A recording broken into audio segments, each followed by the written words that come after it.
Well, there you have it. As the world celebrated Joe Biden's supposed win, as the media tried to inaugurate him as president elect, we are now getting reports that, according to Real Clear Politics, Pennsylvania has been removed from Joe Biden's electoral vote total, bringing him far under the 270 electoral votes needed for him to win the presidency. You guys are watching the Millennial Conservative YouTube channel here. If you guys like my videos and you like what I'm doing here, please feel free to share my videos. Please give my channel a subscribe and feel free to comment and like each of the videos. So if you go back to Saturday afternoon, well, late Saturday morning, the fake news media across the board, Fox News, CNN, obviously, MSNBC, NBC, ABC, all those news outlets came in and said Joe Biden is president elect. He has been elected the 46th president of the United States. And sure enough, people took to the streets. They were apoplectic. They were losing their minds that Joe Biden has suddenly been elected the 46th president of the United States, despite the fact that none of the state vote tallies had been certified and nothing was set in stone yet. Nobody knew for sure exactly who won. Many of the states remained in limbo because the vote tallies were too close to call. A lot of the states were actually going to go into recounts because those votes were too close to call. They go into automatic recounts in many of the states, from what I've read, because if the tallies are too close, they need to go in and make sure that the votes were correct, and that being that it's too close to call, they need to ensure that the votes went the right way and that the tallies are correct. Because when you have maybe 25,000 votes out of a couple million votes, that could swing an election, and any one of these states at this point could essentially swing the presidency of the United States. So news broke tonight that, according to Real Clear Politics, the state of Pennsylvania has been removed from Joe Biden's electoral vote total, bringing him down to 259 electoral votes, which is under the 270 needed for either candidate to become the president. But before all of that, if you just Google Biden celebration here, you can see the media caused celebrations here. Cities erupt in celebration after Biden named the winner. Watch people across the world celebrate Joe Biden's win. The media created this firestorm. They created these celebrations that, frankly, many were calling, rightfully so, COVID super spreaders, because we're being told right now that you have to social distance and wear a mask. While many of these people were indeed wearing masks, there definitely was not a whole lot of social distancing going on. And we're being told every single day now that we're seeing hundreds of thousands of new COVID cases, and we reached 10 million COVID cases. Yet many were perfectly comfortable going out in the street to celebrate this media inspired Joe Biden alleged win of the presidency. And then you have New York Times, how many danced, celebrated in the streets after Biden's win. A rollicking New York City celebration for Biden's win. This is proof that we cannot trust, we cannot believe, we cannot put our faith in the media whatsoever. They created this. And while I'm obviously happy to see that Pennsylvania has come out of Biden's total, bringing this election back into making it a contest now for both Trump and Biden. And I'm definitely not going to,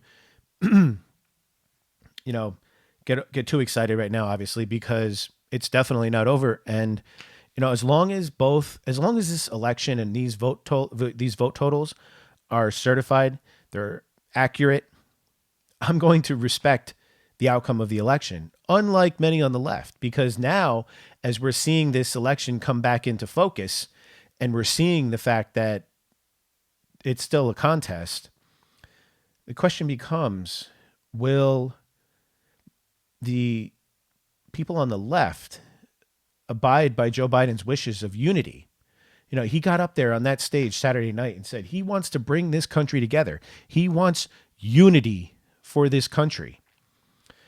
And his followers were, of course, falling in line with that ideal, which is good. I would love to see unity in this country. But if it so turns out now that we're seeing Trump's claims of election fraud come to fruition, and we're finding out that there was indeed election fraud in Michigan, possibly Wisconsin. Obviously, it took place in Pennsylvania. Otherwise, they wouldn't have taken it out of Biden's win column, and possibly in Georgia as well. If these allegations of election fraud are proven, and this election sways in the way of Donald Trump, and he becomes the 46th president of the United States, if he gets reelected, will everybody on the left still abide by those principles that Biden set out, those principles of unity and pride in this country? Will we see the American flags in the streets like these people brought out for Biden, which was great? I was happy to see American flags for once because, frankly, you don't really see very many American flags coming from people on the left. So that was actually a good thing. They weren't burning the American flag and they weren't stomping on it for once, which was actually a good thing. So anyway, in case you guys haven't seen the news, according to Real Clear Politics, the election 2020 electoral vote count is now Biden 259, Trump 214. And this is huge right now because, like I said before, they kept saying, you know, Biden won the election. He surpassed the 270 vote electoral vote threshold. And now, as you can see over here, if you go to the president thing, if you go to the present map here, we still have Alaska, Arizona, Pennsylvania, North Carolina, and Georgia all in play. So all these states are still in play. And Pennsylvania, North Carolina, and Georgia all have significant electoral votes in each state. So they're saying that Trump, it's looking good in North Carolina. It's close in Georgia, and it's obviously close in Pennsylvania, and it's close in Arizona as well. So this election right now is far from over. And the question is, will the media outlets that called it for pretty much every single media outlet in the country, the mainstream media outlets in the country, called this election for Joe Biden. So are they going to be willing now to say that maybe we were wrong? Maybe we jumped the gun. Maybe we shouldn't have called this so quickly. And maybe now we'll finally start to be able to expose the media in this country and realize that the media should not be the be all end all, and they should not be the ones making these types of decisions for us. We make the decisions. We're the voters. We decide who we want to run our country. And that's what it should come down to. And then here you see Republican attorneys general taking legal action over Pennsylvania mail-in ballots. So this is just one example of what's going on with some of the election fraud that we're seeing across the country. It says Louisiana Attorney General Jeff Landry, Missouri Attorney General Eric Schmidt, and Oklahoma Attorney General Mike Hunter spoke about the subject during a virtual press conference on Monday afternoon. Quote, "We have constantly reminded the American people that we represent and stand up for the rule of law," Landry, the chairman of the Republican Attorney Generals Association, said. "As such, we believe the voting system should be free of outside undue influence." And that's what happened here. In Pennsylvania, there are videos online, people recorded from inside some of the ballot counting locations where poll watchers that were Republicans were kicked out of these ballot counting locations. And after they were kicked out, there was cardboard being put up on the windows so that nobody could see what was going on inside these locations. So it says Landry compared President Donald Trump and former Vice President Joe Biden's presidential race to referees getting to change the rules midway through the football game. And that's exactly what happened. They were changing the rules of the election right now, right before our very eyes. They were changing these rules. It says, we believe that's exactly what Pennsylvania Supreme Court did. Schmidt, who was instrumental in bringing this brief forward, said the attorneys general filed this brief Monday, quote, seeking the Supreme Court to take the Pennsylvania case and then reverse the Pennsylvania Supreme Court's decision. In the brief, Schmidt said They highlighted the issue of, quote, separation of powers, specifically to the state legislatures granting time, place, and manner for their state's frameworks. Schmidt said the state Supreme Court overstepped its bounds when dealing with the state legislature. Schmidt also said the brief dealt with, quote, election integrity and called mail-in ballots the, quote, most likely form of fraud. So these mail-in ballots, and in Pennsylvania, they actually changed up their laws so that ballots could be received and counted after Election Day. After Election Day. And there was also talk about how they made amendments that the signatures didn't necessarily have to match. And on top of all that, they were also speaking to the fact that the ballots didn't have to be postmarked. So he then cited a recent case in Missouri where a local official was indicted for ballot fraud.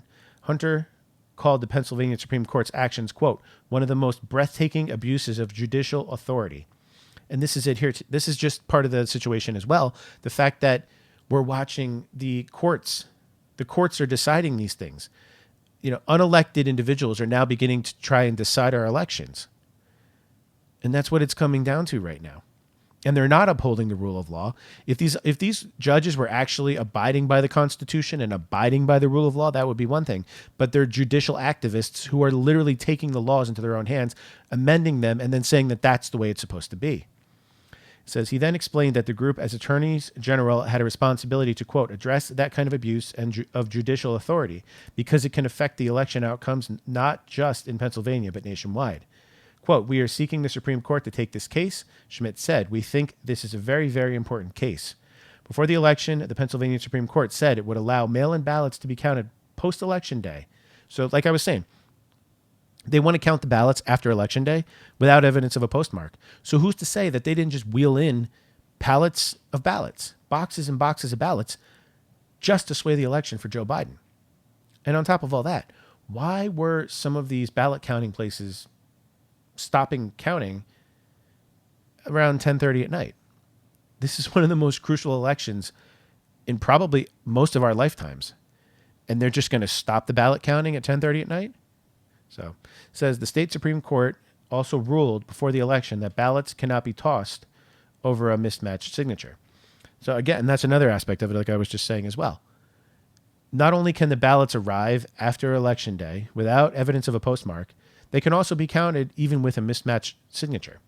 So that's just one aspect of the voter fraud that we're seeing across many states right now. And the Trump administration is working hard and fighting like hell to get to the bottom of this. And I think we're starting to see some of this come to fruition as real clear politics, which is by no means a, quote, right-wing media outlet, has essentially taken Pennsylvania out of Biden's column and brought him under the 270 threshold to become president.